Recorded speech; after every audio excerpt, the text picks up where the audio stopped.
Hi, my name is Amy Donabedian, and today I'll be teaching a micro lesson sharing a homemade pesto recipe with you. If you're not familiar with pesto sauce, it is an uncooked herb sauce that originated in the northwest corner of Italy. Today's learning objective is to independently use 6 ingredients in a 2-step process to create a homemade sauce that you can use in a variety of ways. The total time for this is about 15 minutes. 10 minutes is the actual process of making the pesto. That doesn't include the cleanup time though. So today for the ingredients, we're going to be using basil, pine nuts, Parmesan cheese, garlic, olive oil, and just a pinch of salt.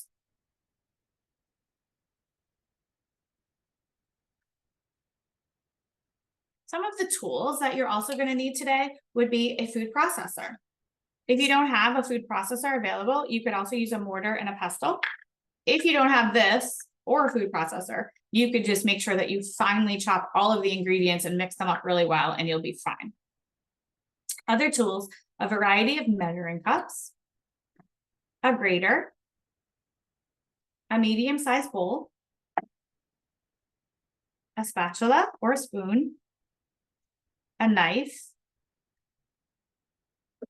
and a cutting block.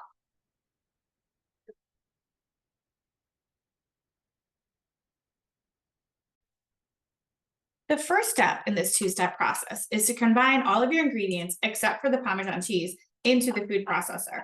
So we're going to go ahead and do that now. We're going to put in 2 cups of tightly packed basil into the food processor. And you want to make sure with the basil, which is the key ingredient here, that you have trimmed off all of the stems. So you don't put in all of this part. You just clip off, and you can shred them if you want. I tend not to. So we're going to add those right in there. And the next ingredient would be the olive oil. This is a 1/2 cup of olive oil.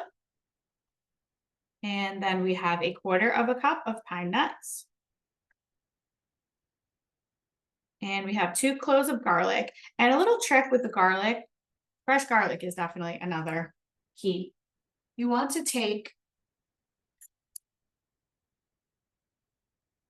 the garlic clove itself, and sometimes it's hard to get off the skin. You want to make sure that skin is fresh, that there's no discoloration to the garlic, and sometimes it's hard to get off. So what you can do is place it down onto a cutting board and take a knife on the flat side and then just press it down, and it makes the skin really easy to come off. So then it's really easy to peel.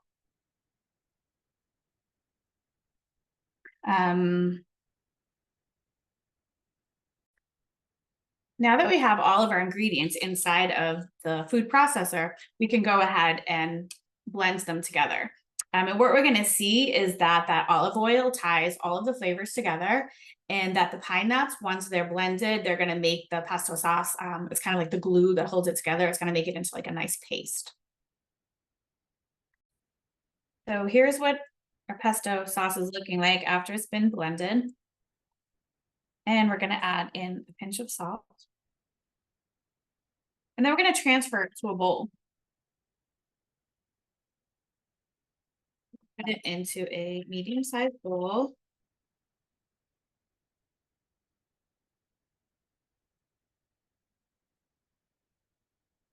And then we're going to add in a 1/2 cup of Parmesan cheese.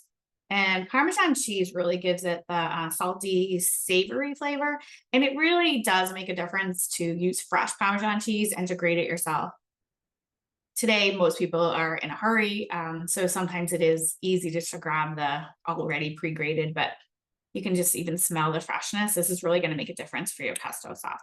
So we add that in and we stir it around.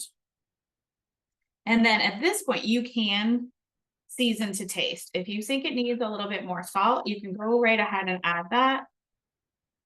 Let's see. I tend not to be an over salter.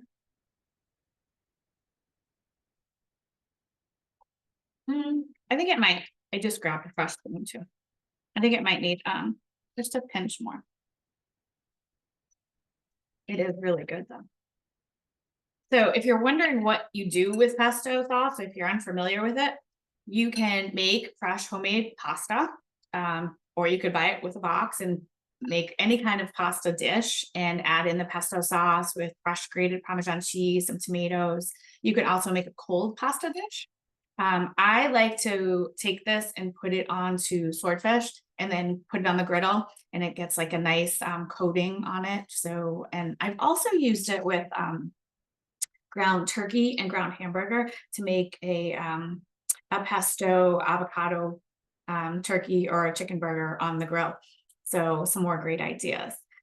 So I hope you enjoyed this lesson, and let me know how you like it.